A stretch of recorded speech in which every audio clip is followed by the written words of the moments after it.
Tonight, the royal palace glittered, hosting a grand ball where Cinderella, by magic, made her debut.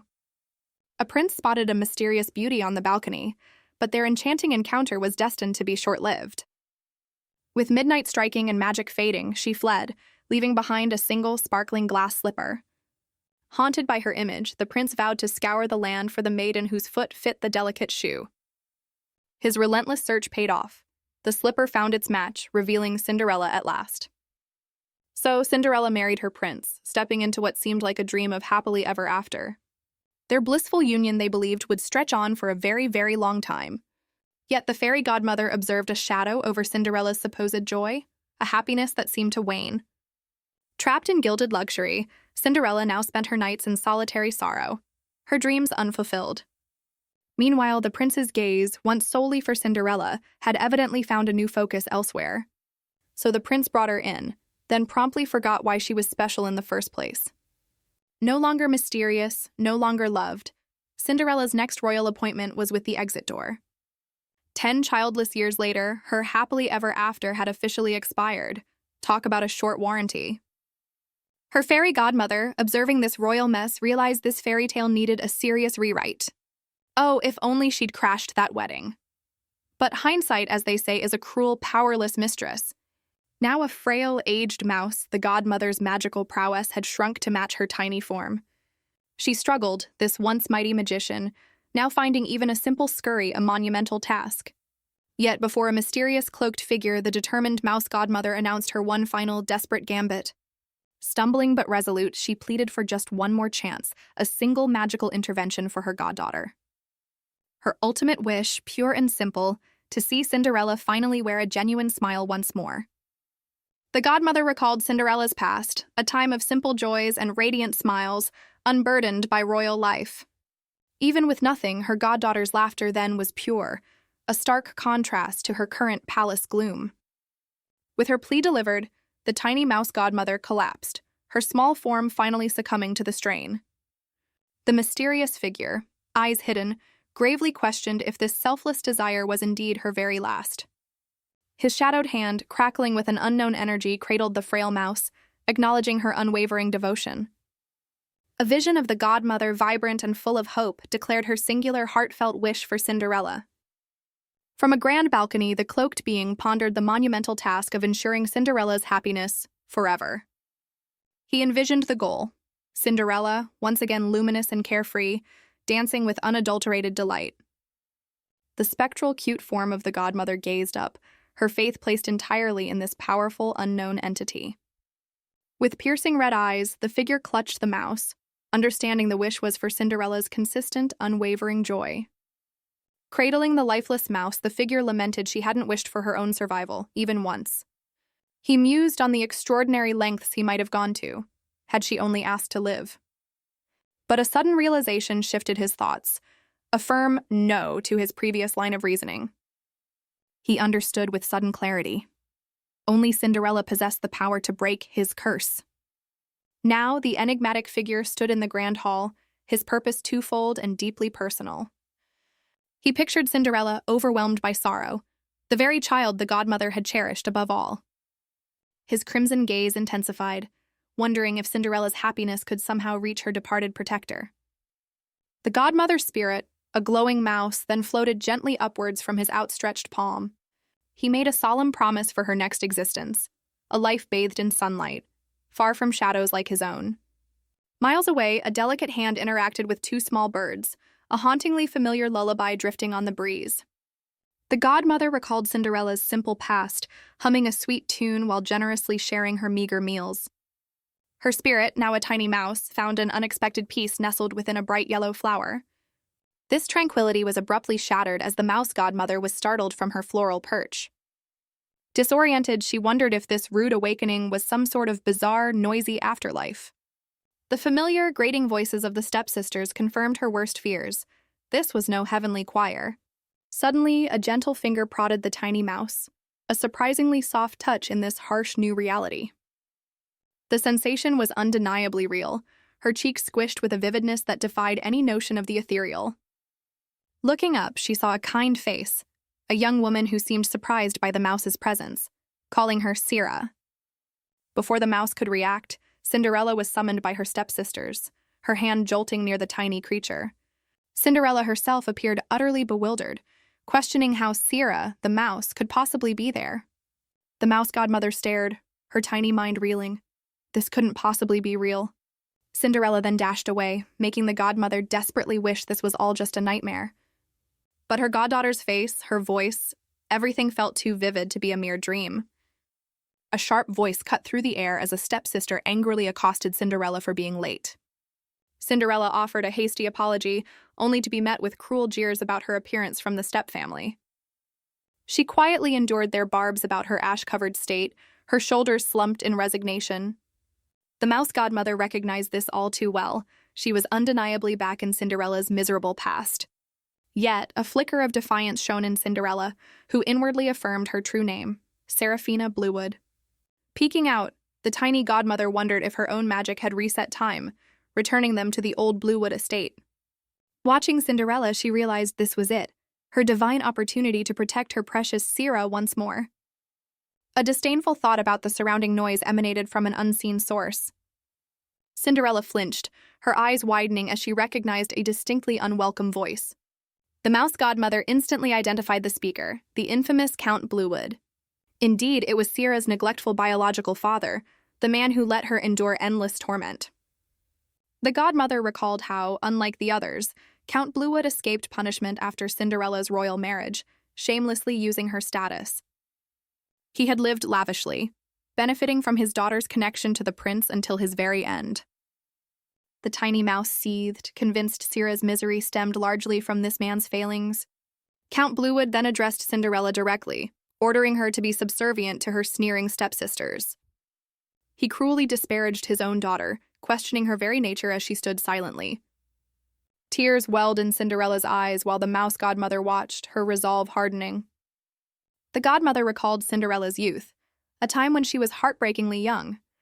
Though wise beyond her years, Sarah was just a little girl holding on to a fragile dream. She yearned for even the illusion of a handsome prince, as no one else offered solace. In her profound loneliness, not a single soul had reached out to the isolated girl. Meanwhile, Cinderella offered a timid apology to her father and stepsisters at the table. The mouse godmother, feeling utterly powerless, nevertheless found her resolve hardening. As Cinderella served, the tiny mouse prepared for a desperate act, even if it meant her end. With a sudden determined leap, the godmother launched herself from the table. Count Bluewood cried out in surprise as the small, furry projectile aimed right for him. The tiny mouse landed squarely on his face, a fierce, unspoken vow against his cruelty. The dining hall erupted in chaos as the count recoiled, the stepsisters shrieking at the sight of the mouse. Undeterred, the tiny mouse clung to the count's chest, who flailed dramatically despite her minuscule size. The stepmother, utterly incensed, demanded the immediate removal of the rat from her husband. Cinderella watched in horror as two stern-faced servants advanced, ready to deal with the tiny intruder. She instinctively moved to shield the mouse, begging the servants not to harm the creature on her father's face. Cinderella, with a determined plea, insisted she would remove the mouse herself, urging them to be gentle. The mouse godmother, perched precariously, worried that Cinderella's intervention would only bring her more suffering. One of the servants callously shoved Cinderella aside, intent on reaching the mouse. The tiny mouse godmother looked on in dismay as her goddaughter was roughly handled. A swift hand then snatched the mouse godmother, a firm grip closing around her tiny form. The count, enraged by the tiny mouse, raised his hand with furious intent. With a violent motion, the mouse godmother was flung across the room, deemed a worthless pest. Cinderella watched in sheer terror, a desperate denial forming on her lips. She crumpled to the floor, pleading silently for the tiny creature's life as servants loomed. The small mouse lay still, a fragile form cradled gently, its fate appearing tragically sealed. Her father then berated Cinderella, questioning her sanity for attempting to shield the filthy creature. Cinderella passionately defended the mouse, insisting it was a clean creature from the flower beds, not a common pest. A menacing hand appeared, its owner clearly incensed by Cinderella's unexpected defiance. The stepmother, livid, violently grabbed Cinderella by the hair, her name spat out like a curse. She accused Cinderella of madness for protecting the mouse, her face a mask of cold fury. The stepmother, still gripping Cinderella's hair, declared her stepdaughter utterly deranged for her compassion. Dragging her away, the stepmother ignored Cinderella's desperate pleas for forgiveness. A stepsister smirked with satisfaction as the Count callously departed, leaving Cinderella to face the stepmother's wrath. With a forceful shove, the stepmother cast Cinderella into the oppressive darkness of a storage room. The stepmother's chilling voice decreed Cinderella would remain locked away until she reflected on her supposed wrongdoing. Trapped and frantic, Cinderella pounded on the unyielding door, begging for release from her unjust prison. Her efforts proving futile, Cinderella slumped in despair, a tiny, almost inaudible sound catching her attention. Gazing at the still mouse godmother in her palm, Cinderella knew the tiny creature desperately needed a miracle to survive. A fierce resolve to save the mouse ignited within Cinderella, even as she recognized her own helpless confinement. Tears streamed down Cinderella's face as she whispered apologies to the fragile mouse, feeling the weight of its peril. Cinderella berated her own weakness, while the tiny mouse in her palm silently absolved her of blame. The mouse godmother despaired, feeling utterly useless even with the chance to relive the past. A memory surfaced, a younger Cinderella, her gentle nature a constant as the mouse godmother watched from afar. In that past moment, Cinderella had smiled, finding solace in the tiny creature's company. The mouse godmother recalled how Cinderella's enduring kindness had always been her salvation. Cinderella, in that cherished memory, had sweetly proposed a friendship between them. The godmother's heart ached, knowing that ultimately her actions had brought Cinderella sorrow. A mysterious cloaked figure appeared, cradling a luminous mouse form, pondering the godmother's motives for his return. The revived mouse godmother, looking up at Cinderella, confessed her earlier gratitude despite her perceived inadequacies. Cinderella admitted to the mouse that witnessing her father's brief panic had brought a sliver of satisfaction. Cinderella astutely observed the mouse's earlier attack on her father was an act of fierce loyalty. She then likened the tiny creature's courage to the valiant heroes found within her beloved adventure tales. Inspired by its bravery, Cinderella decided the mouse deserved a distinguished name. With a gentle smile, Cinderella proposed the name Elodie for her courageous little friend.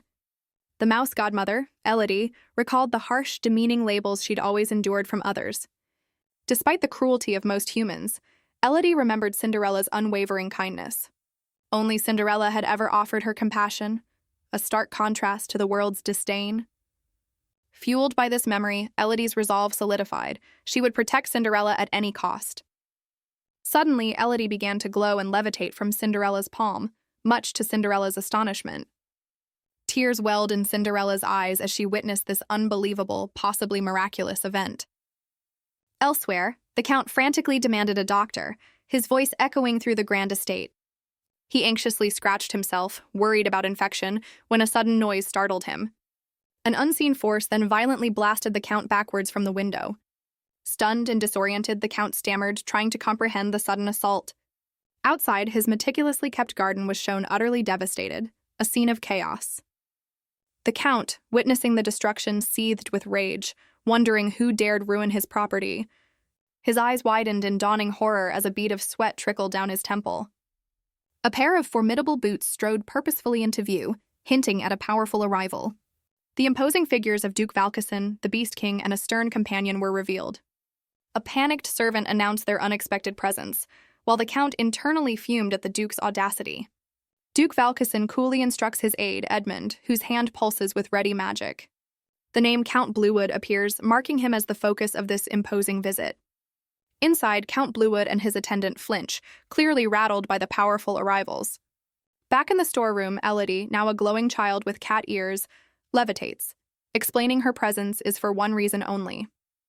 Cinderella gazes upward, her expression a mixture of shock and dawning hope at the sight.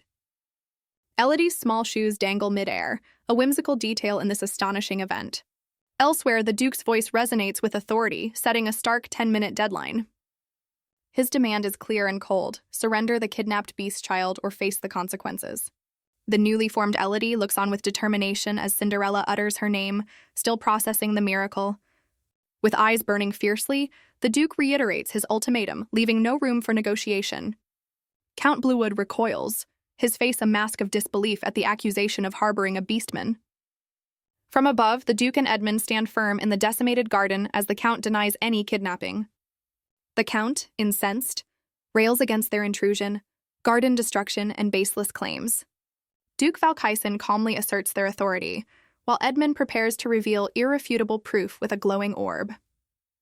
The orb projects an image, identifying the missing child as the cursed daughter of the Ratson family, a field mouse beastman. Edmund elaborates that Lady Ratson's curse had hidden her until the orb suddenly pinpointed her location.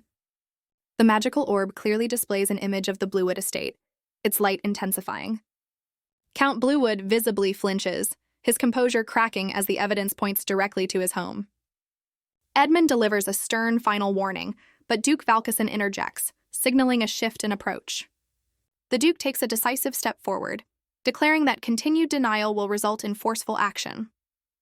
Duke Valkysen stands amidst a swirling, luminous magic circle, his cane tapping with ominous intent. The Duke's golden eyes gleam, silently challenging Count Bluewood to make his next move. Count Bluewood, aghast, recognizes the destructive spell forming and doubts the Duke's willingness to demolish his estate. The Count internally scoffs, believing beastmen wouldn't dare venture into the heart of the capital. His thoughts fixate on his particular loathing for rats, making the accusation even more galling. Sweat beads on the Count's brow as he denies harboring any beastmen, until a sudden dreadful thought halts him. The specific term field mouse beastman echoes in his mind, triggering an unwelcome connection. A memory surfaces of Cinderella passionately defending the small creature, describing its innocent nature. The image of Cinderella gently holding the tiny mouse flashes, as the Count internally exclaims in disbelief. Count Bluewood's face contorts in dawning horror as the terrible truth begins to settle in. Count Bluewood, suddenly desperate, pleads for them to wait, insisting there's a misunderstanding. He boasts his mansion is too well kept for even a single rat, but offers to search just in case. Internally, the Count frantically questions his attendant, Alfred, about the little rat. His eyes narrow as he specifies he means the one Cinderella was so fiercely protecting. Alfred, looking utterly bewildered, begins to stammer about the rat and Cinderella. He then reveals Lady Seraphina, Cinderella, had kept the mouse with her until the very end, as a flashback shows her distress. The Count, visibly relieved by this news, grabs Alfred, demanding he immediately check if it's still alive. With a chilling intensity, he orders Alfred to dispose of the creature on the spot if found, shocking the attendant. Meanwhile, Duke Valkysen ponders aloud how anyone could ignore his title as King of Beasts, or the fragile human-beastman treaty. An informative note highlights the Valkysen ducal house as the sole noble family engaging with beastmen in the borderlands. Count Bluewood internally acknowledges the Valkysen family's intervention signifies the beastmen's extraordinary importance. In a dark memory, the Count warns his daughter that revealing their secrets to the Duke's party means ruin for them both. His desperate internal command echoes, erase every single trace of their involvement. Meanwhile, the newly transformed Elodie, in her bright yellow dress, looks down at herself in bewilderment. Cinderella, her eyes wide with disbelief and hope, softly confirms if the child before her is indeed Elodie. Overwhelmed, Cinderella pulls Elodie into a tight embrace, startling the small cat-eared girl. Cinderella anxiously inspects Elodie, her hands fluttering as she checks for any lingering harm. Elodie, looking a bit shy, reassures Cinderella she's unharmed, despite Cinderella's lingering concern over her past state. Cinderella's attention then shifts to Elodie's adorable perky cat ears, a clear sign of her transformation.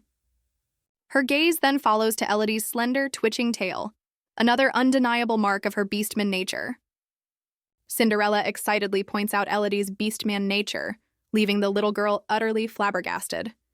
While Cinderella gushes over Elodie's cuteness, the transformed child struggles with this new reality, insisting she's only ever been a rat. Cinderella, ever the bookworm, counters with the fact that ordinary rats don't just turn into people. She then explains the lore. Beastmen can shift between animal and human forms, always keeping some animalistic features. With a gentle smile, Cinderella confirms Elodie is indeed a field mouse beastman, a truly astonishing development. Elodie stares at her new human hands, questioning if this incredible transformation is merely a fleeting dream. The small girl voices her deep-seated fear that this wonderful new form will vanish, leaving her scared and uncertain. Cinderella gazes at Elodie, her expression filled with profound understanding of the child's turmoil. Cinderella internally acknowledges the immense suffering Elodie must have endured, living as an intelligent being trapped in a rat's body. Pulling Elodie into a comforting hug, Cinderella declares her survival a miracle and promises they'll explore human life together. Cinderella warmly embraces Elodie, promising guidance and friendship through her bewildering transformation. Their sanctuary is suddenly breached by Alfred, flanked by grim-faced servants ready for action. A look of alarm crosses Cinderella's face as she recognizes the head attendant. Alfred, with a nervous tick, mutters that events are unfolding precisely as the Count anticipated. He recalls Cinderella's past terror when confronted, her desperate attempts to shield the small creature. The attendant then bellows the Count's merciless order: capture the beast-man immediately, or all will suffer the consequences. Reacting instantly, Cinderella pushes Elodie forward, desperately urging her to escape the closing threat. Elodie dashes off, her small mind reeling with confusion and the stark realization that she is the hunted. Believing her animal form offers the only escape, Elodie wills the change, swiftly reverting to a tiny mouse. Her pursuers stop short, one grumbling in frustration as their quarry disappears into a wall crack. Alfred ruthlessly orders the wall demolished, as Elodie realizes this hunt is meant to be fatal. Cinderella, aghast, desperately pleads with them to halt their destructive actions. Tiny Elodie, however, glares back with surprising defiance, refusing to be an easy target. Her resolve strengthens, fueled by Cinderella's promises and her own desire to bring Cinderella happiness. With newfound determination, Elodie vows she absolutely cannot perish in this place. Alfred, increasingly agitated, barks at his underlings to finish the job before their grim work is exposed, as Cinderella continues to object. Suddenly, a calm, authoritative voice cuts through the chaos, questioning their peculiar activities. The newcomer, Edmund Valkysen, coolly inquires if they were perhaps battling the inanimate wall itself.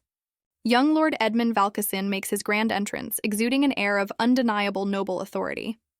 Both Alfred and Cinderella stare, stunned by the unexpected arrival of a Valkysen, the very family known for their beast-man alliances. Cinderella, seizing the moment, urgently calls out to the newly arrived young lord. She desperately implores Edmund Valkysen, her voice filled with hope, to intervene. Cinderella reveals Alfred's men are attempting to harm her friend, as little mouse Elodie peeks from the wall. Her eyes wide with unshed tears, Cinderella continues her earnest plea for Elodie's life. Edmund Valkysen, with his striking golden eyes, gazes intently at Cinderella as she speaks. Alfred, visibly flustered, realizes the dire consequences if the young lord uncovers their brutal mission. He internally decides he must silence Cinderella immediately to protect himself and the Count. Alfred violently grabs Cinderella, trying to physically prevent her from speaking further to the young lord. He furiously admonishes Cinderella for her audacity in addressing such a high-ranking noble. Alfred sneers, reminding her that a mere servant has no place speaking to the esteemed young Lord Valkysen. Alfred roughly shoves Cinderella, his face contorted with fury as he demeans her. A painful memory surfaces of Cinderella being cast aside, deemed unworthy even of the attic. She recalls the cruel words questioning her place in the Bluewood family, highlighting her isolation. The stepmother's venomous insults echo, branding Cinderella as nothing more than a dirty servant. Cinderella's trembling hands betray her inner turmoil, a silent protest against the years of mistreatment. She remembers her desolate existence, surrounded by metaphorical thorns of loneliness and despair. The oppressive figures of her stepmother and stepsisters loom large in her memories of constant torment. Even her own father, Count Bluewood, regarded her with cold indifference, reinforcing her status as an outcast. Yet through all the hardship, her bond with the little mouse, Elodie, was her sole beacon of light. This fierce loyalty now fuels Cinderella's resolve. She cannot let her precious friend be harmed. Cinderella, fueled by determination, boldly proclaims her name is Seraphina Bluewood, the youngest daughter of the Bluewood family. Alfred reacts with disbelief, accusing her of delusion for claiming to be a lady of the house. Cinderella struggles, demanding Alfred release her, his surprise evident at her uncharacteristic resistance. Alfred internally scoffs, convinced no one would ever believe the words of such a downtrodden girl. Edmund Valkysen calmly interjects with a single word: enough, his hand firmly grasping Alfred's. Alfred, flustered, tries to apologize to the young lord, dismissing Cinderella as insignificant. Edmund, his golden eyes fixed, coolly repeats his instruction for Alfred to release her. With a sudden, firm movement, Edmund applies pressure to Alfred's wrist, forcing him to let go. Alfred recoils, nursing his throbbing wrist, shocked by the young lord's unexpected strength as Cinderella turns to Edmund. Edmund coolly states he's never heard the name Seraphina Bluewood before, questioning her bold declaration. Alfred internally scoffs, certain the Count never acknowledged a daughter named Seraphina to anyone. Cinderella, undeterred, clenches her fist, declaring her own fate secondary to her friends. She desperately points to the wall, begging Edmund to save Elodie, the small mouse peeking out. Cinderella explains Elodie is a newly transformed field mouse, hoping the Valkysen's expertise can offer aid. Alfred furiously interjects, trying to discredit Cinderella, but Edmund calmly dismisses his outburst. Edmund reveals a glowing blue orb, asserting that Cinderella's current words, at least, ring true. Little mouse Elodie, curious and cautious, observes the mysterious, radiant orb from her hiding spot. Edmund, surrounded by arcane symbols, realizes Cinderella's information aligns perfectly with their search for a specific young lady.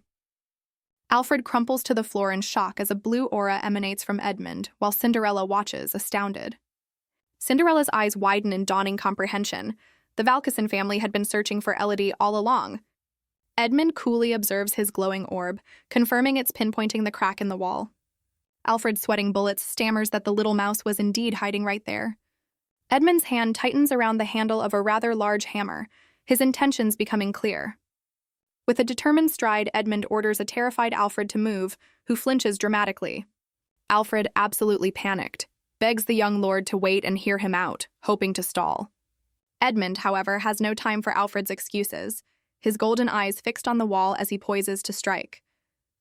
With a mighty swing, Edmund unleashes a powerful blow against the already damaged wall. Alfred lets out a shriek of pure terror as the wall crumbles under the force of Edmund's strike. Edmund stands unfazed amidst the settling dust, while Cinderella watches the aftermath, still processing. A knowing glint in his eye, Edmund remarks with satisfaction that his target was indeed where he anticipated. Edmund's decisive strike uncovers his target. Lady Ratson, a mouse frozen solid with shock. The mighty young Lord Valkysen then kneels, offering a surprisingly gentle hand to the tiny, terrified Elodie.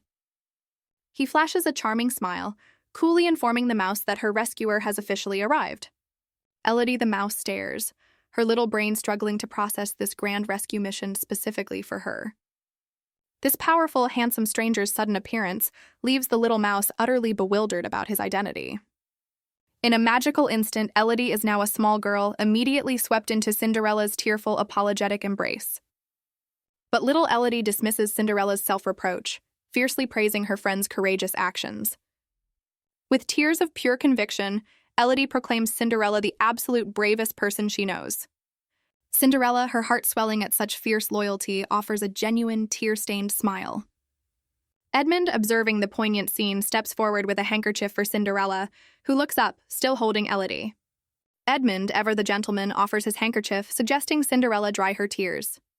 Cinderella, caught off guard by his kindness, blushes with a surprised expression. She shyly accepts the offered handkerchief, a small gesture of gratitude passing between them. Tenderly, Cinderella uses the handkerchief to wipe little Elodie's face instead of her own. Edmund observes this selfless act, a flicker of intrigue crossing his usually stoic features.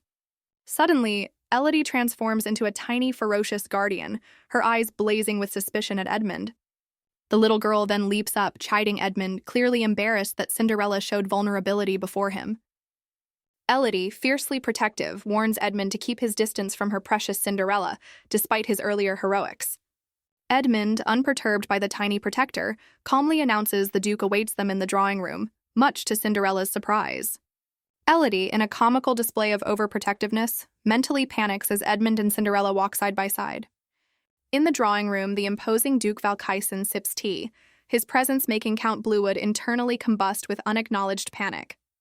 The Countess attempts a sycophantic welcome, much to her husband's silent, seething exasperation at her social blunder. The Duke, with piercing golden eyes, dismisses the pleasantries, his thoughts solely on the delayed capture of a certain little rat. Count Bluewood nervously sweats, his mind racing with the dreadful possibility that their tiny target might have slipped away. A sudden announcement of arrivals startles the Count, while the Duke calmly grants permission for them to enter. The Count, with a forced smile, eagerly anticipates news, secretly hoping the rat problem has been permanently solved. A radiant light heralds their entrance as Edmund's voice respectfully addresses his grandfather. Edmund strides in, formally presenting Lady Ratson as Cinderella appears behind him, protectively holding little Elodie. Count Bluewood reels in utter disbelief, recognizing the servant as the young Lord Valkysen, accompanied by Cinderella and the very beastkin child he'd ordered eliminated. Elodie, nestled in Cinderella's arms, offers a cheeky gesture, while Cinderella anxiously wonders just how much Edmund truly knows about their cruel intentions. Count Bluewood desperately concocts a last-ditch plan, believing he can still manipulate the Duke and salvage the situation. He attempts to spin the narrative, addressing Cinderella as Sarah and suggesting she was the one who heroically saved young Lady Ratson. The Count then tries to take Elodie from Cinderella, offering a reward and dismissal, but Elodie fiercely resists, defending her friend. Little Elodie, far from fooled, glares at the Count, accusing him of plotting to hide Cinderella and silence her. When the Count demands Elodie come to him, the tiny girl defiantly refuses, her eyes blazing with resolve. As the Count reaches for her, Elodie unleashes her inner beastkin, sinking her teeth into his hand with surprising ferocity. The Count recoils, yelping in pain from the unexpectedly sharp bite delivered by the crazy rat brat. Clutching his wounded hand, the Count mutters his regret for not dealing with Elodie earlier, a damning admission Edmund coolly overhears. Edmund's golden eyes narrow as he icily questions the Count about his murderous intentions towards the young lady. The Countess, aghast, demands an explanation from her husband, who frantically denies ever issuing such a vile order. The Count desperately shifts blame to a servant, but Elodie, nestled safely with Cinderella, boldly calls him a liar. The Duke, thoroughly unconvinced by the Count's denials, calmly removes a small golden earring. He admits his initial suspicions of Count Bluewood, noting his stubborn grandson had urged a more lenient view. The Duke holds up the earring, a glint in his eye, as he prepares to reveal its damning significance. Edmund coolly directs everyone's attention to an incriminating sound, causing Count Bluewood to pale as he recognizes Alfred's voice. A damning audio playback begins, revealing Alfred's frantic order to eliminate the rat beastkin immediately. The recording continues, with Alfred cursing the damn rat for hiding in a crack in the wall. Alfred's voice then urges Cinderella to hurry and dispose of Elodie before anyone discovers them.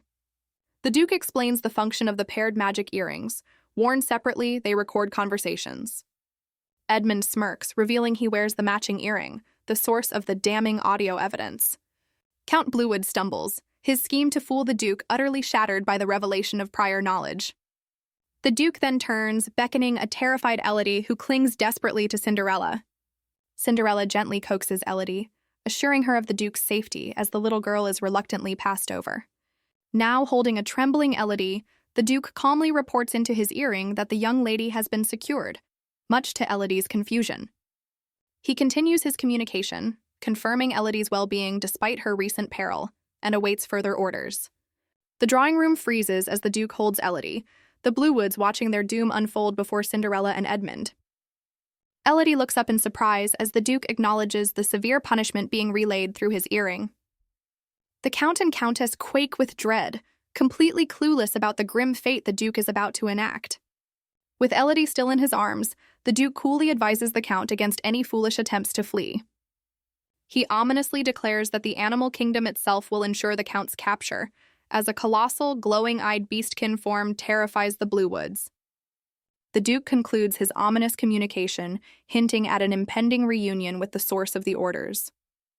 Count Bluewood crumbles in despair as his wife laments their downfall, while Edmund observes their ruin impassively. With Elodie secure, the Duke announces their immediate departure, eager to leave the tainted Bluewood estate. The Duke gently informs a bewildered Elodie that he will reunite her with her family. Elodie processes the stunning revelation of having parents, a fact Edmund confirms with a knowing smile. Edmund elaborates that her family has been tirelessly searching, deepening Elodie's contemplation.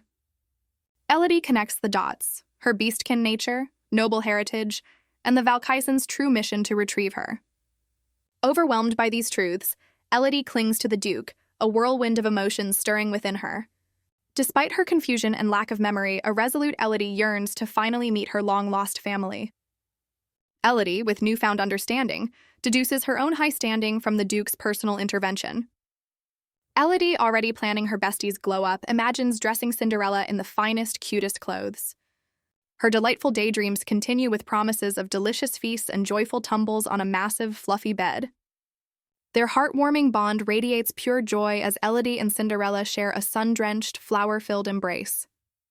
Elodie, perched on the Duke's arm, eagerly poses the big question to Cinderella about joining them, leaving her utterly stunned. Cinderella is floored. The thought of actually leaving this wretched place on her own terms had never crossed her mind. A dangerous spark of hope ignites. Could she, a downtrodden servant, actually find happiness by Elodie's side? Sensing Cinderella's wavering, Elodie gives a determined squirm in the Duke's hold, ready to deploy maximum persuasion. Back in her adorable beastkin form, Elodie doubles down, her eyes pleading for Cinderella to join their new adventure. Cinderella's face twists in a silent, agonizing refusal, the weight of her past threatening to crush this budding dream. But then, a defiant surge. Cinderella fiercely declares her true heart's desire. She will be happy, and Elodie is central to that future. Elodie, in her adorable beastkin form, joyfully leaps toward Cinderella's welcoming hands, sealing their pact. Cinderella beams with pure delight, gently cradling Elodie, her heart soaring at the thought of their shared future. And so, dreaming of a blissful life together, they arrive at the magnificent palace of the Ratson family. Elodie, however, is aghast, comically lamenting the palace's unexpectedly minuscule appearance, fearing she's failed Cinderella.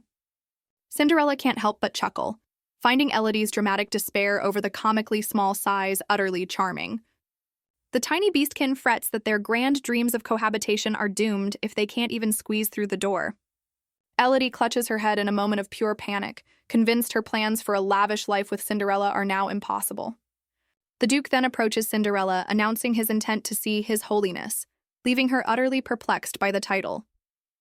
Cinderella, connecting the dots with dawning horror, asks if Elodie's parents are the revered high priests of Animanolia, as Elodie looks on, dumbfounded. Elodie snaps to attention, her tiny mind reeling from Cinderella's sudden, earth-shattering question about her parentage. The world is revealed to be divided, with Terranolia as the exclusive domain of humans. A brilliant flash signifies a shift in focus, hinting at another distinct realm. Animanolia, the land of beasts, is introduced, with the Valkysen territory acting as a crucial border. Passage between these continents is strictly controlled, requiring rigorous examination within the Valkysen lands. The Duke's stern profile underscores the strict separation and his role in maintaining it. Animanolia is thus a secluded, enigmatic realm, entirely separate from the human world. Elodie, in her tiny form, gazes at a grand palace, questioning if her parents are the revered high priests of such a land. Cinderella faintly remembers a tale of the high priest of Animanolia's young daughter, vanishing long ago. It's explained that in the beast world, powers are passed down, with the strongest healers traditionally assuming the high priest role. Elodie connects her miraculous healing upon transforming to these inherited abilities, a stunning realization dawning on her. The Duke announces that His Holiness awaits in the drawing room, piquing Elodie's tiny, armored curiosity. He then kneels, gently beckoning the small beastkin forward to meet this important figure. Elodie, now perched delicately in the Duke's palm, gazes with wide, innocent eyes. Her thoughts drift to those people, a blush dusting her tiny cheeks as anticipation builds. Tears well in the eyes of two regal beastkin as they behold their long-lost child Elodie finally before them. Though she yearned to meet them, Elodie finds this sudden reunion bewildering in her minuscule form. The little beastkin nervously considers how to approach her parents, unsure of what to say or do. She reflects on a harsh life spent merely surviving, where thoughts of family were an unaffordable dream. After a lifetime of solitude and struggle, Elodie grapples with the very concept of family. Overwhelmed with emotion, one of her parents rushes forward, tenderly embracing their precious child. Overwhelmed by the sudden embrace, Elodie listens as her tearful parent questions if she is truly their long-lost child. The tiny beastkin finds herself enveloped in a heartfelt group hug, her parents overcome with emotion. From afar, the Duke and Cinderella witness the poignant scene, as Elodie's parents express their profound relief and apologies. Tears well in Elodie's eyes as she feels the profound, almost crushing weight of familial love for the first time. She grasps the immeasurable depth of their affection and the unwavering hope they held for her return. In that warm embrace, the truth solidifies for Elodie.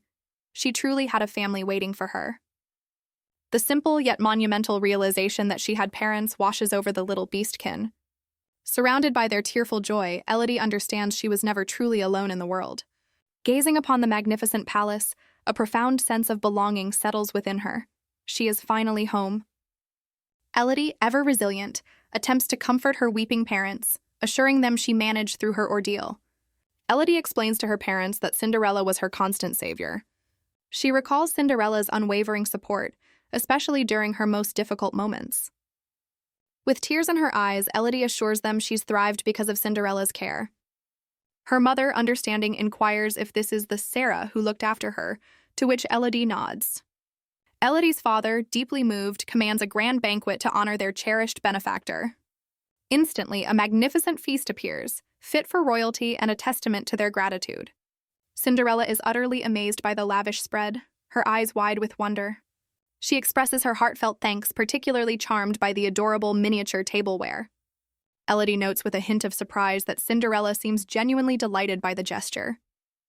Her father offers Elodie a nutritious dish, but the tiny beastkin, flustered, insists on feeding herself, deeming it disrespectful for him to serve her. Elodie's father, ever the high priest, regains his composure, emphasizing the importance of proper order, even amidst joyous reunions. He then suggests a gentle approach to feeding Elodie, lest she be startled, much to Elodie's internal amusement at his overzealous care. Her mother, still emotional, turns to Elodie, revealing she's heard something significant from the Duke. The revelation unfolds. The Duke informed them Elodie possesses the ability to transform into a human. Elodie, tiny spoon in paw, pauses as her mother inquires about the breaking of the curse, a forgotten detail now resurfacing. She remembers mentioning a curse to Cinderella, one so potent it completely disguised her true form. Puzzled, Elodie reflects on the moment the curse lifted, realizing Cinderella's presence was the only constant, sparking a new theory. Elodie confesses her own bewilderment about the curse's undoing, leaving her father intrigued by the mystery. Her mother, however, seems to possess the missing piece of the puzzle, her expression knowing as she begins to explain.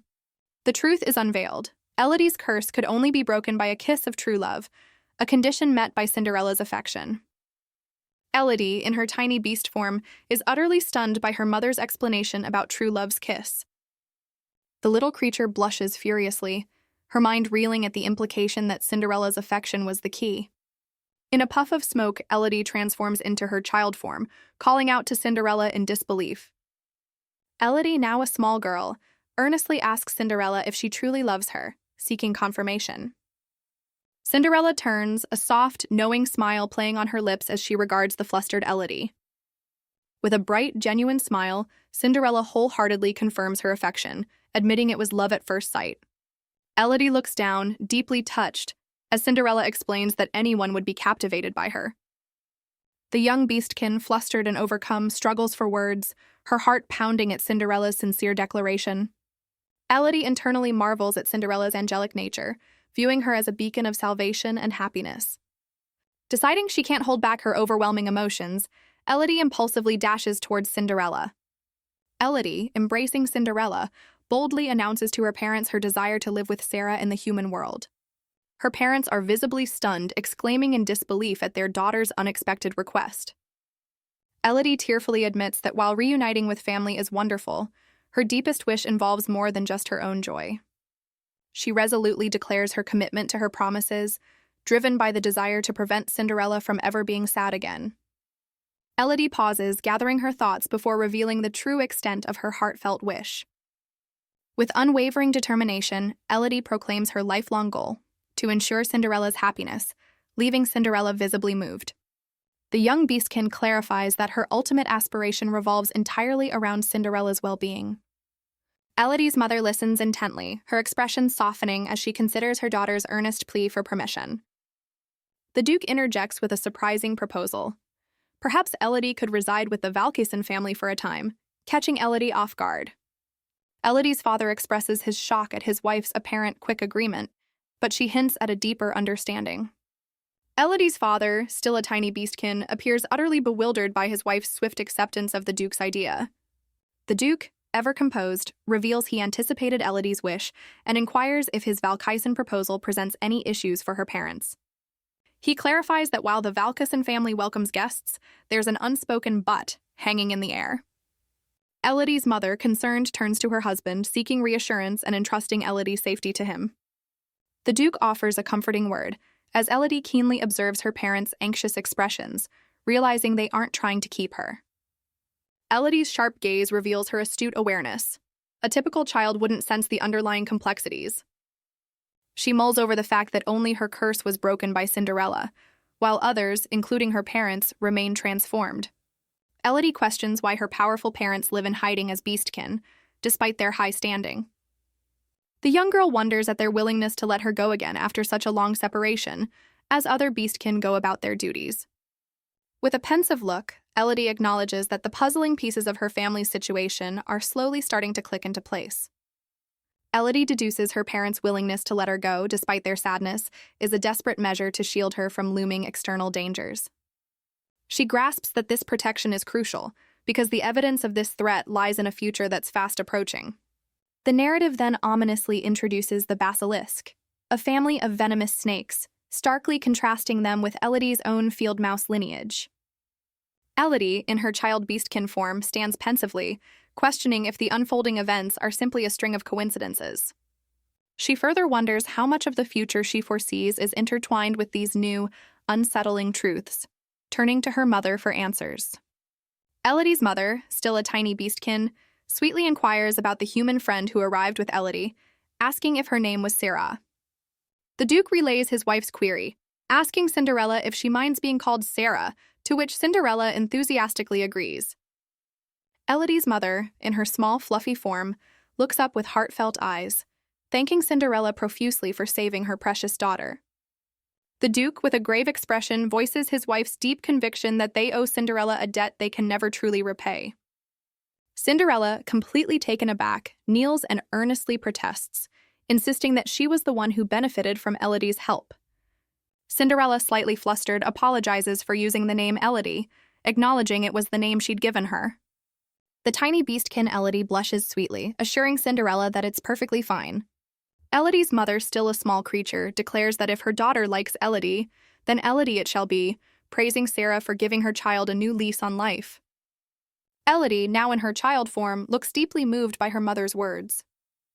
Her mother, with earnest eyes, emphasizes that regardless of the trials Elodie faced in any future, Elodie internally acknowledges her parents' unwavering patience, realizing Sarah is no longer her only cherished connection. Curiosity piqued, Elodie turns to her mother, eager to learn her original, long-forgotten name. A poignant memory surfaces, her parents in human form, lovingly holding baby Elodie, as her mother reveals her true name was Gracia Ratson. Elodie, touched by the revelation, whispers Gracia, finding beauty in her birth name. Cinderella smiles warmly, affirming that both Elodie and Gracia are precious names, as Elodie's mother prepares to offer her daughter something. Elodie's mother, in her tiny form, instructs her daughter to safeguard a mysterious, ornate box, presented by other small beastkin. The box dramatically opens, revealing a radiant holy hammer, an heirloom only a Ratson successor can wield. Elodie, now a child beastkin, ponders the holy power of Ratson, questioning the hammer's actual combat effectiveness. A flustered Elodie wonders if her parents read her mind about its use, as her mother sternly warns against whacking people with it. Her father, still a miniature beastkin, admits it's an eventual inheritance, hinting at his own uncertain future. Elodie, momentarily shrinking in frustration, tells her father to just admit his current curse prevents him from his high priest duties. Her mother explains that in dire moments, a simple tap of the hammer will magically transport Elodie to safety. Elodie, holding the precious artifact, curiously inquires about the hammer's other potential functions beyond mere escape. Her father, with a serious expression, strictly forbids using the hammer for any purpose other than fleeing danger. Elodie's eyes gleam with playful suspicion, inferring from his very specific warning that the hammer might indeed have other capabilities. Her father, still a tiny rodent, gravely warns that the hammer is for a time when even the Valkysen estate might not be safe. Elodie's miniature parents stand side by side, her mother urging her to make a solemn promise to her father. The crucial promise is revealed. If danger strikes, Elodie must flee and avoid reckless actions. Elodie readily agrees, silently relieved she hadn't probed further into the mysterious curse. She muses that had she voiced her suspicions about the curse earlier, her parents, backed by their loyal beastkin subjects, would have gone to extreme lengths to shield her. Elodie shrewdly decides leaving now is best, preventing their overprotective instincts from kicking in. She carefully closes the ornate box, concealing her secret mission to unravel the curse. As Elodie, Cinderella, and the Duke depart, her tiny mother tearfully entrusts her daughter's safety to the Duke. Holding Cinderella's hand, Elodie glances back as her mother calls her Gracia and implores Sarah to look after her. Elodie, resolute, turns towards her new journey, the name Elodie echoing her newfound identity. Their carriage clatters through a bustling, vibrant town square, eliciting Elodie's awe. Pressing against the window, Elodie marvels at the impressive sights of Valkysen unfolding before her. She notes the surprisingly clean and peaceful streets, a stark contrast to the lively crowds. Elodie spots a goat-like beast human, her curiosity piqued, and the Duke confirms her observation. Beside the goat person, a wolf beast human appears, further surprising Elodie, which the Duke again affirms. Alarmed, Elodie voices her concern about potential danger between different beastkin, but the Duke calmly reassures her. The Duke, ever composed, hints that Valkysen holds even greater wonders yet to be seen. A young attendant informs Elodie that the ducal castle dwarfs even this expansive market, leaving her astounded. He confirms her new residence will be the grand and peaceful ducal castle, promising a comfortable stay. Elodie gazes out, lost in thought about the ducal castle, prompting the Duke to observe her quietly. The Duke, noticing her pensive look, inquires if anything is amiss, but Elodie quickly reassures him of her excitement. Elodie, now beaming, expresses her eagerness to see the castle, delighting Cinderella and the attendant who plans her room. The carriage pulls up to the Grand Valkysen castle, and the attendant formally announces their arrival. A crowd of castle staff, a diverse group of beastkin, buzzes with curiosity, speculating if she's the long-lost Ratson heir. Elodie, feeling the weight of numerous eyes, becomes flustered by the sudden, intense scrutiny. The staff, though finding her adorable, continue their unnerving, wide-eyed staring, making Elodie even more anxious. Cinderella, sensing Elodie's distress, gently asks if she's unwell, as Elodie attributes her pallor to the many onlookers. Elodie internally confesses her lingering fear of crowds, a trauma from her past life where being noticed always meant danger. She recognizes she's no longer a vulnerable mouse, yet the deeply ingrained fear from past experiences is hard to shake.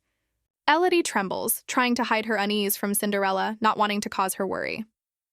The Duke strides forward as a wolf beastkin, Sir Howl, eagerly greets him amidst the curious staff. Sir Howl flinches, hastily apologizing after being chided for staring too intently at the young lady. He then questions why he's singled out for scolding when the entire staff shared his curiosity. The Duke coolly informs Sir Howl that his rather intense gaze is the most likely to frighten a child. He then commands the Silver Knights to disperse, much to Sir Howl's bewildered protest about wolf-pack instincts. A dashing leopard beastkin steps up, confidently vowing to personally ensure Elodie's safety, irking Sir Howl.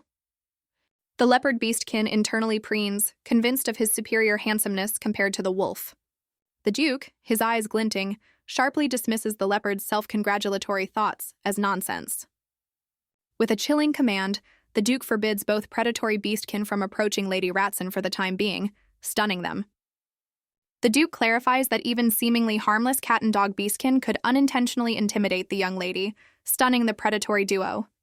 He firmly instructs the entire staff to step back, prompting Elodie to wonder if his actions stem from concern for her.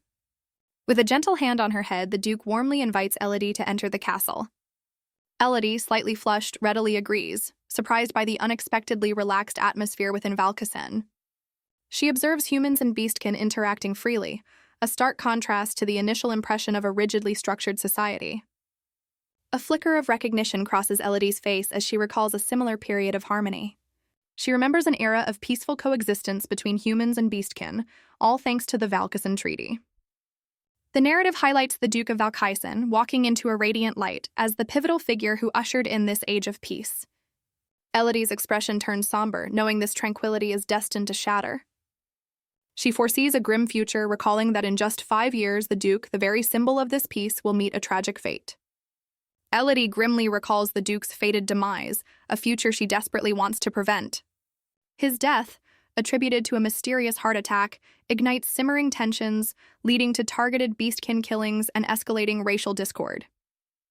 Consequently, the hard-won peace treaty shatters, unleashing a devastating massacre that plunges the world into the Third Great War.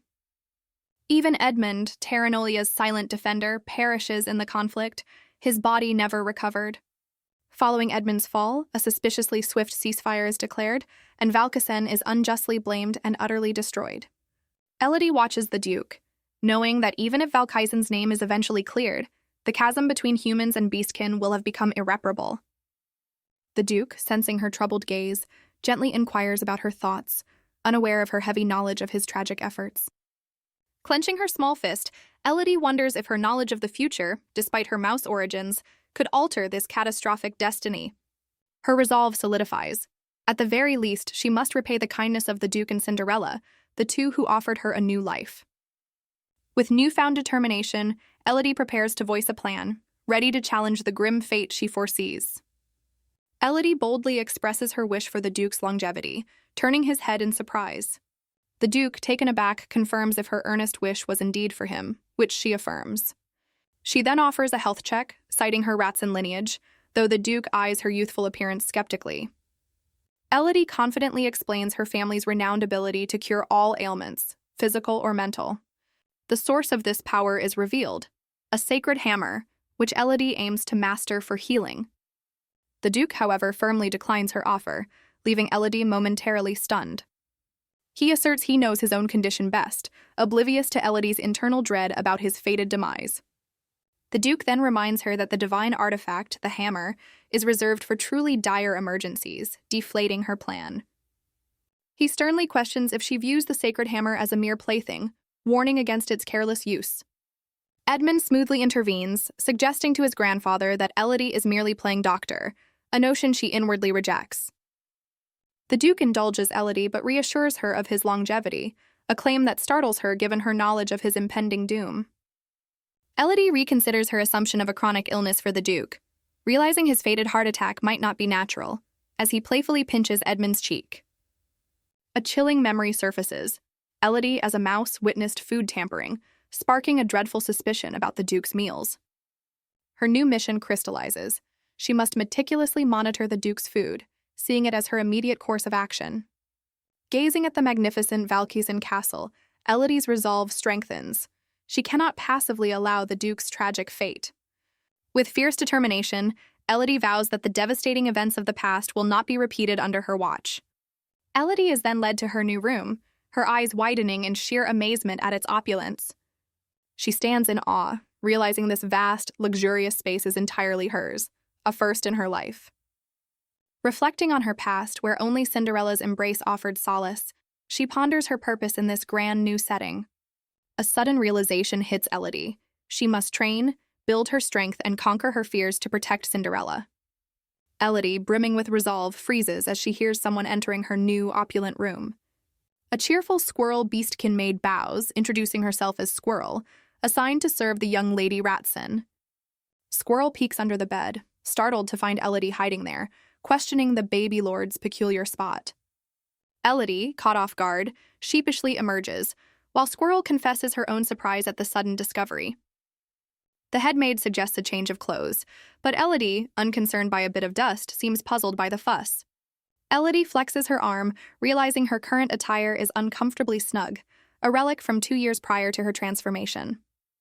Squirrel offers a selection of new garments, though Elodie, accustomed to her rat form, shows little interest in fashion. A rabbit beastkin maid eagerly presents a beautiful dress, inquiring about Elodie's stylistic preferences. The rabbit maid enthusiastically suggests something sparkly for the baby lord, but Elodie remains indifferent, practicality her only concern. Elodie stares wide-eyed at a cart laden with clothes, only for the rabbit maid to clarify that the lower boxes are for Miss Bluewood. The squirrel maid presents a sky blue dress, noting it's too large for the baby lord. Elodie's eyes sparkle, declaring that sky blue is Sarah's favorite color, as the maid confirms the dress is for Miss Bluewood. With a knowing smile, Elodie adds that golden hues also complement Sarah, much to the maid's bemusement. Though prompted to choose for herself, Elodie excitedly holds up a necklace, asking if it wouldn't be perfect for Sarah. The maid agrees, even mentioning matching shoes, as Elodie beams, clearly pleased with her selection for Cinderella. When presented with a choice, Elodie decisively picks the item on the left, her mind still set on gifting Sarah. Elodie proudly presents the chosen outfit in a box, announcing it as Sarah's new attire, personally selected by her. As they approach Cinderella's room, Elodie dismisses any notion of fatigue, eager to see Sarah in the new clothes. Cinderella, pleasantly surprised by the gift, marvels at how Elodie managed to pick an outfit that fits her so perfectly. While Cinderella admires the beautiful garment, Elodie smugly explains she knows all of Sarah's preferences. Cinderella, radiant in the new dress, playfully asks Elodie for her fashion critique.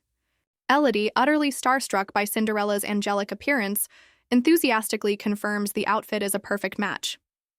Cinderella, touched by the gesture, reveals she was also planning to select some outfits for Elodie. A delightful array of children's clothes, from cozy pajamas to smart daywear, is spread across a bed. Elodie realizes with a start that Cinderella has been thoughtfully choosing garments just for her. Cinderella, with a warm smile, presents a charming houndstooth outfit she'd selected with a little help. Cinderella confesses she'd been eager to pick out clothes for Elodie ever since her transformation. As Cinderella expresses her hope that Elodie likes the selections, Elodie is deeply moved by Sarah's genuine affection. Elodie marvels at Cinderella's selflessness, prioritizing Elodie's wardrobe even before her own. Elodie, now adorned in the lovely houndstooth dress chosen by Cinderella, beams with happiness, flanked by a proud Sarah and a smiling maid. Elodie, radiant in her new houndstooth dress, declares she'll cherish these clothes forever. Now it's Cinderella's turn for a fashion show, as Elodie urges her to try on the gifted outfit. The ever-helpful squirrel maid proposes a grand tour of Valkysen castle, much to Elodie's delight. With a gentle hand offered, the maid invites Elodie to begin their sightseeing adventure. They stroll through an immense hallway, which the maid identifies as the Duke's primary wing. As the maid suggests this area is usually off-limits for Elodie, our little hero spots familiar figures. Indeed, it's the Duke, deep in conversation with a stern-looking man about an ongoing investigation. Elodie internally marvels at the sheer size of the Duke's companion, even more imposing than the Duke himself. The maid curtsies respectfully, while a startled Elodie manages a greeting as the Duke notices them. Learning they're on a tour, the Duke cryptically remarks on their perfect timing. The Duke's words about getting this done leave Elodie utterly bewildered, questioning her involvement. He then playfully pokes her cheek, causing a flustered Elodie to recoil slightly. With a surprising lift, the Duke reminds Elodie of her earlier desire to play doctor, catching her off guard. He justifies carrying her by explaining his busy schedule and her short legs slowing them down. Elodie, now perched on his arm, pouts, silently registering the Duke's teasing remark about her height. A spark of defiance ignites in her eyes. She mentally vows to remember this slight for future retribution. Soon, Elodie finds herself seated on a plush sofa in the Duke's grand office, observing her new surroundings. She curiously inquires about his activities, to which the Duke simply indicates he is engrossed in his work. Elodie, surrounded by stacks of documents, internally questions the playing doctor scenario and her presence in such a formal setting. The Duke, without looking up, advises her that keen observation is the first step for any doctor, suggesting she watch him work. The Duke offers to call Squirrel if she's bored, but Elodie doubts his playing doctor excuse, seeing only a workaholic. A horrifying thought strikes Elodie. Could the Duke's previous collapse have been from overwork, leaving her feeling utterly useless? As a maid offers the Duke tea, Elodie internally despairs, knowing she can't possibly lighten his immense workload. A familiar, unsettling aroma wafts from the tea preparation, instantly capturing Elodie's keen senses. The maid pours a dark brew, identifying it as Sindora tea leaves, reputed to enhance mental acuity. While the maid muses about the necessity of stimulants for the Duke's demanding job, Elodie silently vows to intervene. Elodie's sharp eyes catch the maid discreetly adding a substance from a spoon into the Duke's teacup. With dawning horror, Elodie recognizes the powder as dangerous herbs from the kingdom of Velma. The Duke lifts the cup, oblivious that Elodie knows the seemingly innocent tea now contains a lethal concoction.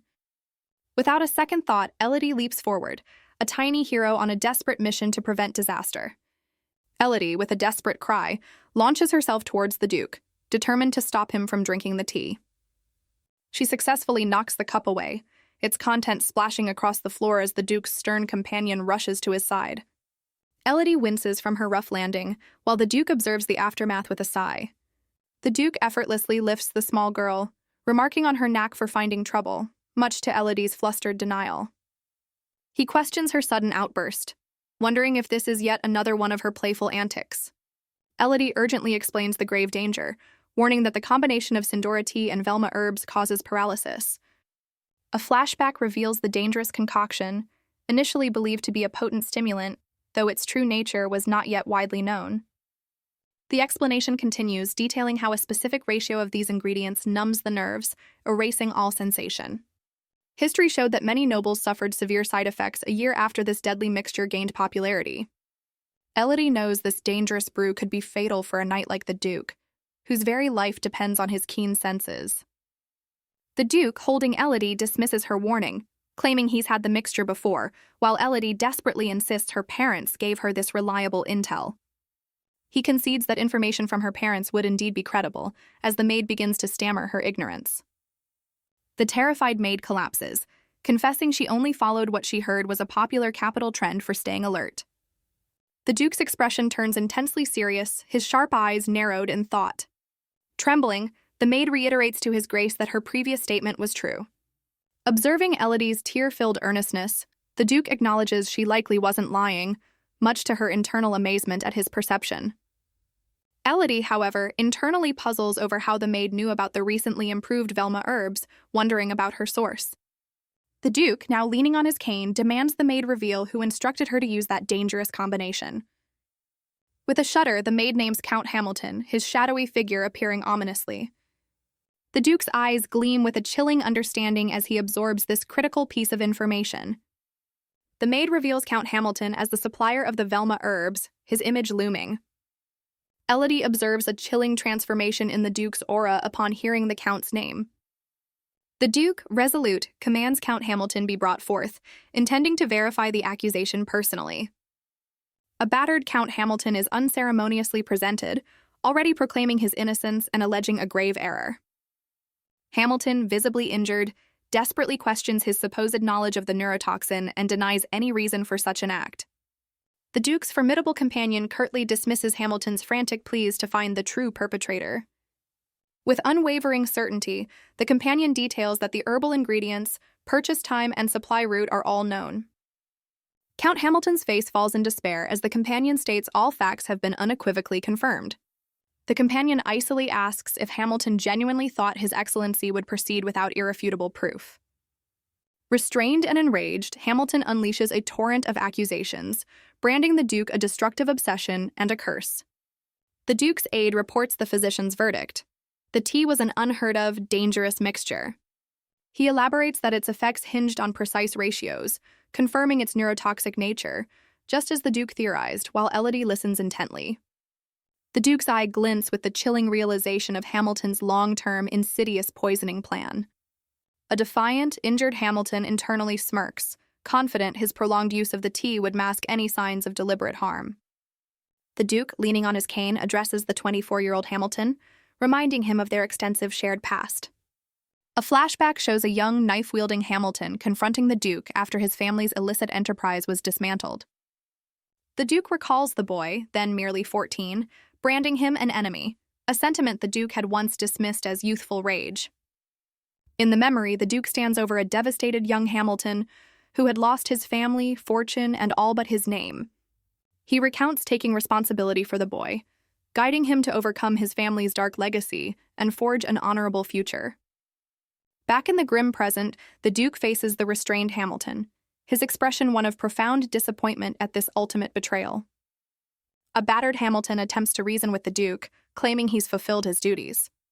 The Duke coldly declares it's time for Hamilton to face the consequences, as guards restrain the desperate Count. Walking away, the Duke instructs his companion to ensure Hamilton's end is swift, while the companion inquires about the Duke's well-being. The Duke stoically brushes off the concern, implying such betrayals are an unfortunate part of his life.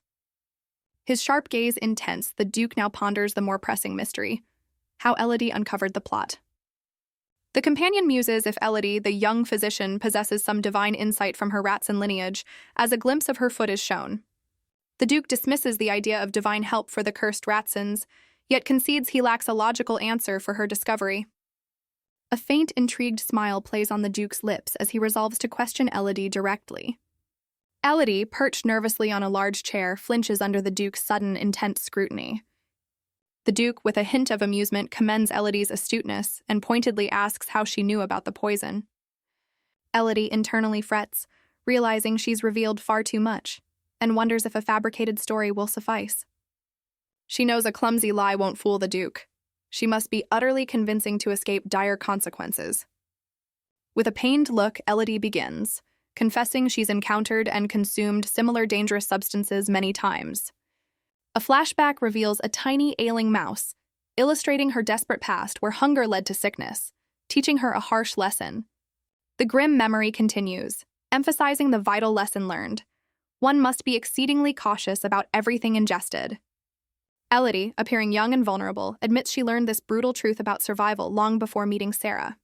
She recalls a time of utter helplessness, where even self-care was impossible, until a street rat offered unexpected aid. A kind-faced older mouse is shown tending to the smaller one, as Elodie credits this humble creature with her learning. The two mice together symbolize her education in finding safe food, evading humans, and discovering that even a rat could find joy. Elodie concludes her poignant tale, describing the street rat not just as a helper, but as a true savior in her desperate past. Elodie tragically recounts how her street rat savior met its end, falling prey to human-laid poison. She sadly reflects on the rat's brief existence, barely 2 years, a life cut cruelly short. This harsh lesson, she explains, led her to use the physician guise to inspect his food, her only way to help. Tears welling, Elodie confesses her profound, perhaps selfish wish to prevent such a fate for anyone else. Her gaze fixes on the Duke, making it clear her protective instinct now extends to him. She reiterates her desperate hope, fearing it might be too greedy a desire to stop death's shadow. Elodie firmly states this earnest wish to avert tragedy applies equally to his grace. The Duke, visibly weary, questions his own stern demeanor when faced with such childlike earnestness. He gently tells Elodie to cease her tears, assuring her there's no need to dredge up painful memories. Wiping her eyes, Elodie admits her past sorrows and recent doubts about her family's power made her unexpectedly emotional. The Duke internally dismisses Hamilton as a minor threat, confident he wouldn't fall for such a scheme even if careless. Elodie, relieved yet puzzled, observes the Duke's unnerving composure, wondering if he's accustomed to such dangers. She considers that if this isn't his first brush with danger, other undiscovered threats might still loom over him. Suddenly, the Duke lifts Elodie into his arms, leaving her to timidly address him as Your Grace. He looks at her with a slight smile, questioning her continued use of the formal title. The Duke, with a gentle expression, instructs Elodie to call him grandfather instead. Elodie, blushing and wide-eyed, hesitantly repeats the word grandfather, clearly taken aback. The Duke playfully pokes her cheek, insisting she call him grandpa, much to her surprise. Setting her down, the Duke announces their departure, prompting a curious Elodie to ask their destination. He declares his intention to repay the physician's kindness and, while they're at it, make a request. Elodie recognizes the bubbling cauldron and fiery stove, her eyes widening at the familiar yet unsettling scene. A mysterious liquid is carefully poured from a bottle, hinting at culinary preparations or perhaps something more. The Duke strides into a bustling grand kitchen, still carrying a surprised Elodie, as staff diligently work. Elodie, flustered and aghast, internally protests that bringing her to a kitchen feels more like a punishment than a reward. He grandly presents the enormous kitchen, far more impressive than Bluewood's, as her new physician's domain. Elodie anxiously voices her fear of being chased out by the cooks due to her rat-like nature, but the Duke remains unfazed. She observes the kitchen staff whispering and pointedly avoiding her, confirming her fears of being unwelcome. The Duke, noticing her discomfort, quietly asks if she wishes to leave, to which she timidly agrees. His expression turns serious as he considers her desire to retreat from the intimidating environment. He then presents a lavish banquet hall, challenging Elodie to overcome her fear and stop hiding from the world. Elodie, blushing furiously, wonders if the Duke brought her to the grand hall because he astutely guessed her kitchen anxieties. She desperately wants to voice her desire to leave, but fear renders her utterly speechless. A terrifying vision flashes through Elodie's mind, a giant hand with a gleaming blade menacing her tiny, vulnerable form. The nightmarish image intensifies, her mouse self desperately fleeing an unseen threat, fueling her urge to escape. Snapping back, Elodie convinces herself the head chef's intimidating face was the sole source of her sudden panic. The Duke, still carrying Elodie, playfully chides the imposing bull-headed head chef for scaring her, suggesting he hide. To Elodie's shock, the kitchen staff, including the chef, erupt in a warm welcome for the baby Ratson, eager to finally meet her.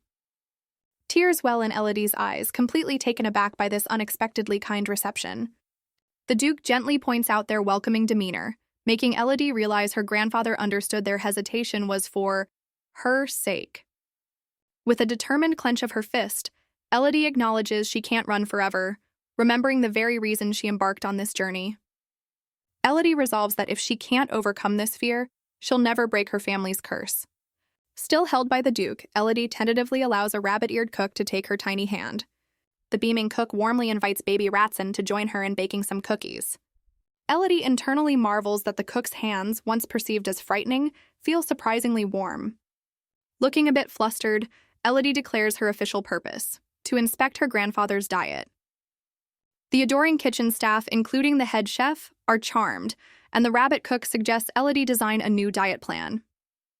Elodie, now seated at a table, internally scoffs at being treated like a baby, vowing to surprise them with her capabilities. She confidently prepares to write, believing her lifelong experience makes her an elite rat ready for the task. However, her attempt to write with a quill results in a comically wobbly and uncontrolled line. Elodie's confidence wavers as she realizes writing is far more challenging than anticipated, even questioning her basic lettering. Elodie sheepishly confesses her utter inexperience with writing implements. Her grand diet chart hilariously lists only sunflower seeds, pine nut powder, and a vague dinner. The Duke, flanked by amused staff, observes her scribbles, noting penmanship lessons are in order before spelling. He gently critiques her sparse meal plan, while Elodie insists it's all she's ever known. The Duke cheekily pokes Elodie, realizing she's the one desperately needing a dietary intervention. The rabbit cook diplomatically suggests that while her current diet suits a field mouse, the world offers far more delicious options. An offer of walnut pie and almond milk piques Elodie's curiosity, especially the unfamiliar almond milk. Elodie, ever the pragmatist, questions the fuss of cooking when it seems like just eating nuts and grains. One bite of the pie sends Elodie into pure bliss, a taste sensation utterly new to her. She ecstatically describes the pie's delightful textures as the rabbit cook beams, pleased to have impressed baby Ratson. The Duke, ever so cool, casually inquires if the pie is truly as divine as Elodie's reaction suggests, prompting her to offer him a bite. With eyes sparkling, Elodie eagerly presents a piece of pie, inviting her grandfather to share in her newfound culinary delight. The Duke's gaze softens ever so slightly, a flicker of something unreadable in his eyes as he considers her innocent gesture. He tries the pie. His verdict, a rather bland, tastes-like pie without walnuts, a stark contrast to Elodie's rhapsody. Elodie reasons that a man of his stature, a noble and a knight, has likely tasted far grander fare, explaining his muted enthusiasm. A new resolve sparks in Elodie. Perhaps understanding his preferences, like his apparent fondness for tea, could unlock clues to his fated end. She boldly asks her grandfather about his favorite foods, only for him to nonchalantly declare he has none. Elodie is momentarily stumped. How could someone, especially a duke, have absolutely no culinary preferences? She then posits a rather profound theory. Perhaps enjoyment stems not from the thing itself, but from the significance woven around it. Elodie illustrates her point by recalling how Sarah's thoughtful gift of clothes made her cherish them, proving sentiment trumps all. Elodie recalls Sarah's kindness, remembering how her sister always thought of her when enjoying tasty treats. Sarah's heartfelt wish for Elodie to join their meals, even when she couldn't eat human food, flashes through Elodie's mind. Elodie, in her tiny mouse form, understands that even the smallest shared joys carry profound significance. Now in her more human-like form, Elodie brightly asks if her grandfather has any foods tied to such precious memories. The Duke's stoic reflection gazes back from his teacup, a silent response to her earnest inquiry.